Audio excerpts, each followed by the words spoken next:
we feel like there's one conference in our area that's just got a ton of parity in a lot of sports right now. Maybe. Not the KMAC. We'll tell you. Let's go ahead and roll it.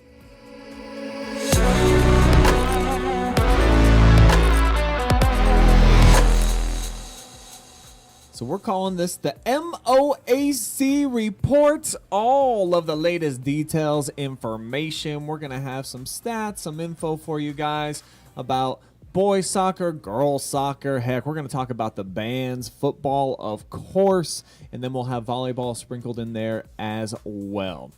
So, Travis, this week I want to start with football. That's kind of been the theme so far early on in the show. And the Moac, we've talked about it on the Pigskin, and we feel like this from top to bottom is the deepest league that we have here in our area. Yep. I think, they got 3 teams that are still undefeated at this point. That is correct. 2 teams still looking for their first win. Correct. And then there's a jumble in between of some teams that are one-on-one that you 3. could see either going this way or maybe this way, depending on what the schedule shakes out to be. But a lot of good football in the Moac. Absolutely. And, Ontario, Shelby, both getting some good victories early on. You also have Galleon. The most surprising team, yes. right? At 2-0? Now, we knew Galleon was going to be a good team, but we didn't know if they would come out And those beat first Cary? 2 games clean and beat Cary the way they did, 14-8. But, the Galleon Tigers, that's they're jumping out the same way they did last year. They were, 6-0 before going to Shelby and Ontario, 2 tough games. Made it to the playoffs, though, but they're right in the thick of things as well. Ontario got the athlete in Bogpin Miller. Shelby got the quarterback and Braden DeVito. Peace. I mean, just so many names up and down. Pleasant, a team that some people think might play a spoiler or be up there at the top. They're 1-1. Harding, 1-1 as well. Another team young, but they got really good coach. They have a system in place right now that they think that they can start getting back up there, especially that they are a Division II team. Highland and Clear Fork. Highland, I mean, the Dane train. Toot, toot. Yeah, the Dwayne Twain, like It's I said left before. That's tough. And then Clear Fork still without a win. They've got a They've tough played 2 non-conference. unbelievable beasts. And then they get Lexington, who's 0-2, but played 2 really good teams. Yes. Coming into the corral on Friday night too. They could easily be 0-3. They can somehow get a win against Lexington against their rivals. Maybe that starts putting them in the right direction. But a lot of parity. Any of these teams, I think, can pull off upsets at any given night. We saw that last year. Take a look at some Week 2 scores. Granville at home against Clear Fork, 31-14. Colts in Week 1 against Perkins went on the road. I think they felt a little embarrassed by how they performed. Much more Perkins, competitive. Very good, yeah. Marion Harding gave up a ton of points against Ashland. They allow 53 in a loss where they go down by 24 points. Highland competes against Downton, so they're at least testing themselves, but they get beat by 22. We are showing the highlights there. Galleon moving to 2-0 with that win over Cary. Hopewell Loudon, a fantastic team. They're 2-0. They've beat the Blue Devils. Now they've beaten Pleasant 36-15. And River Valley, bounce back victory for them. A really tight, nail-biting loss against Ashland in Week 1. They beat Madison 35-14. Centerburg put up a decent fight against Ontario. Warriors are still undefeated at 2-0. And then Shelby, I think the defense has impressed a lot of folks with what they've done so far. 21-10, they beat Lexington, and they are your other team, still 2-0 right now in the league. Yeah, Shelby, there were some question marks about the pieces around their quarterback, but the defense has really helped them out, lets them, those role players get comfortable, get into the system, and 2-0 for Shelby with a big one, taking on Bellevue, that rivalry for their final non-conference matchup of the season. River Valley, Ashland's got a D1 quarterback. I mean, he's shown out Bernhard as well this season, and that they're able to compete with that and then bounce back. They get a win this upcoming week when they take on Buckeye Valley. They're at Buckeye Valley, yes. Yep. They take on Buckeye Valley. They get a win there. 2-1 going into the conference schedule for River Valley. They'll make them look pretty good as well. And they could be another one of those teams like a Pleasant that could compete for those teams. But I'm just looking forward to see what Galleon can do. Go to Upper Sandusky. They're going to be favored, easily favored. Avoid the upset there. You're 3-0 going into Week 1 in the MOAC, and you're looking pretty. Harding's going to be at Lima Senior. Whitehall at Pleasant.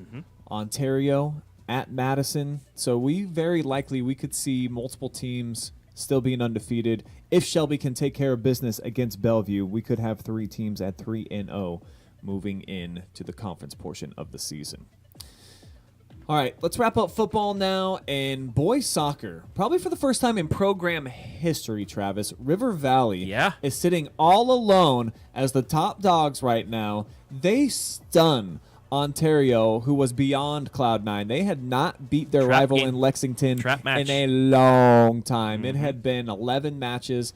They take care of the purple and gold at their place. They beat them 3-0, and then they lay a bit of an egg. They lose to River Valley. However, the Vikings have been coming. Yeah. They've had a program that's been on the rise the last couple of years, finished second in the league last year, and right now, 2-0, the only 2-0 team.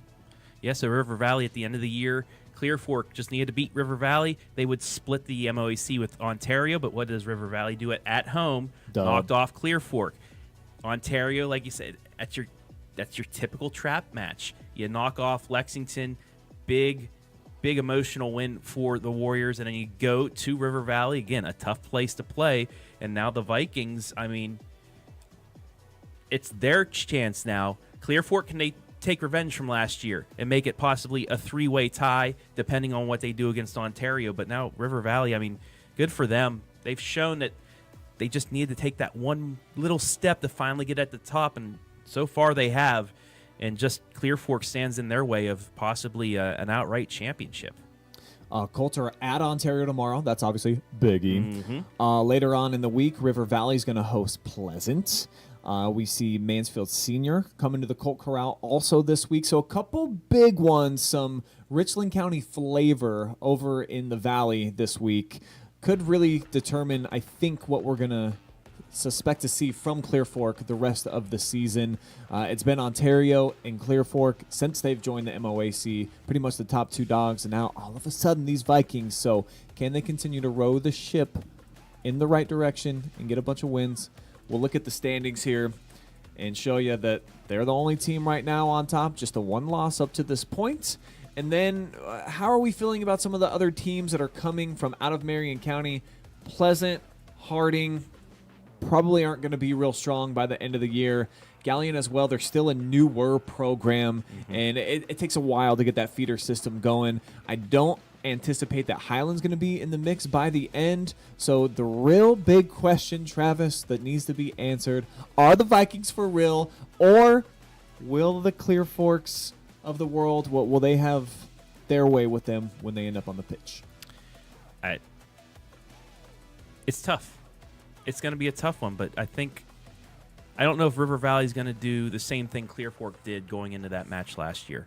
They're going to be going to the Corral. Now they're prepared. It's a big match, so be prepared, but they've already knocked off an Ontario squad. Then after beating Lex, some thought maybe them and Madison, the top of that district. And remember, for Clear Fork, too, Clear Fork dropped down a division. They're not facing any of these teams now up there. But for River Valley, just ride the momentum, keep winning your games. You talked about Marion Harding. River Valley beat them 8-4 in their opener before knocking off Ontario. So River Valley shows they can also score goals, and you're going to need that, especially in big games late in the season.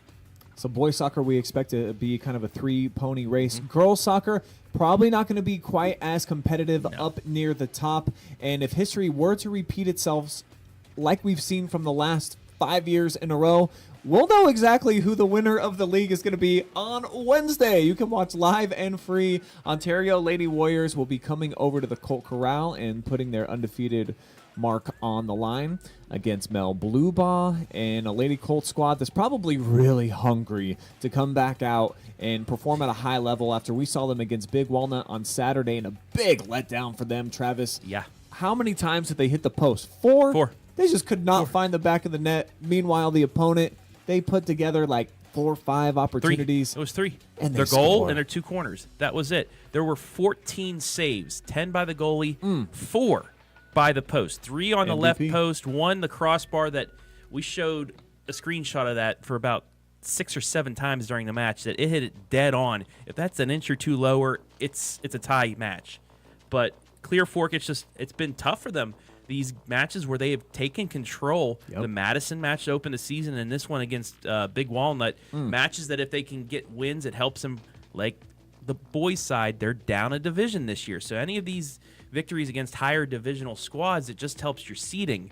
And they controlled the match, but did not get the win, one of those head scratchers, and they've done that twice. But hopefully it's something they can learn on to where when they get to tournament time, that doesn't happen. Right now they can escape it, but once you get to tournament time and that happens, you're done. That's it. And they do drop down a division, so it's going to be a little bit different for the Lady Colts, just like the boys, when they do finally get into the postseason. A long way from there. Let's take a look at the standings now. You'll see that Clear Fork and Ontario, they are the teams to beat. Shelby, they've been coming. That's another newer program. Squad, yeah. So I think they're in like year 4 of being a full-time OHSAA program. Like the OH Report, fully OH Report in year 4. So Shelby could be that team that eventually starts getting into that mix, but it's been those two teams, Clear Fork and Ontario, year after year after year, and the Lady Warriors, I think, have won 7 consecutive championships. If they win on Wednesday on the road in the Valley, probably going to be 8.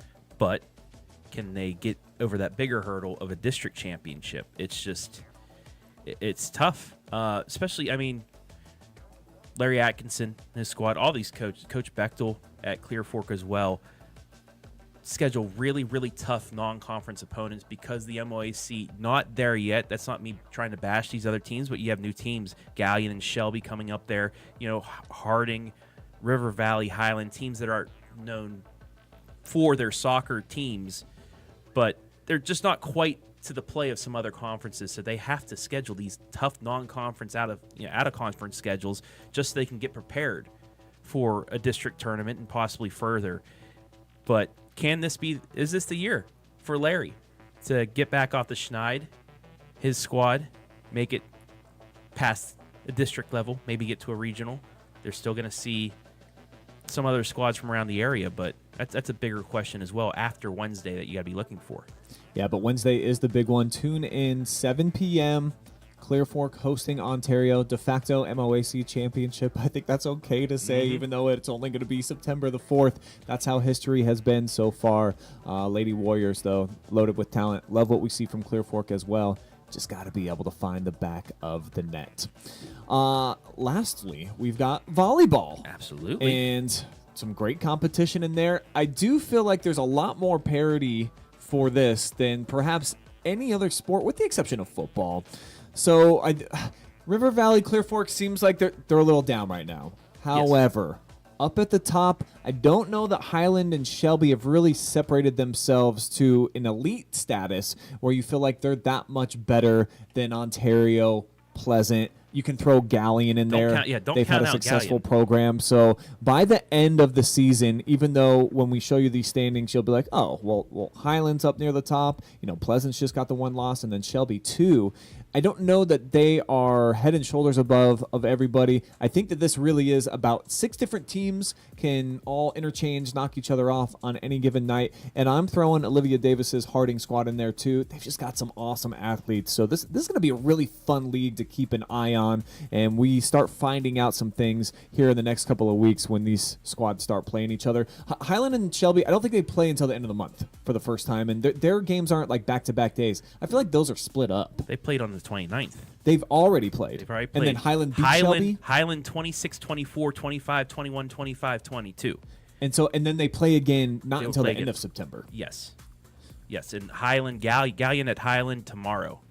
Oh, so that's another big one. Biggie. Now, Galleon, a couple of their losses, Monroeville, Coach Snook's squad, firing on all cylinders. Again. They're undefeated right now. They're getting big wins over some teams. Also, Galleon, they beat Bellevue. Bellevue's always one of those good squads. They beat them in 5, 19-16 in the 5th set. So, yeah, there's multiple teams. Don't count out Pleasant either. Oh, Pleasant's having a great start.